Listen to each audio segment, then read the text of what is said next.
To adjust screen brightness in commute with Galaxy Buds Live routine in Samsung Galaxy S23 Ultra, swipe down the top of the screen and then tap setting icon, tap mode and routine, and then tap routine.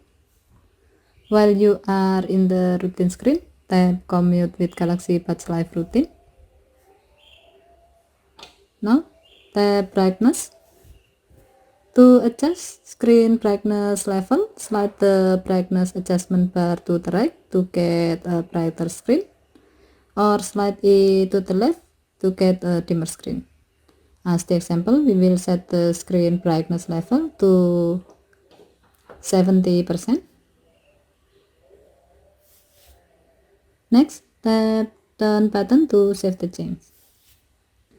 By doing this, now when commute with Galaxy Buds Live routine is active, your phone will automatically adjust the screen brightness level to 70%. Okay, thank you for watching. Have a nice day.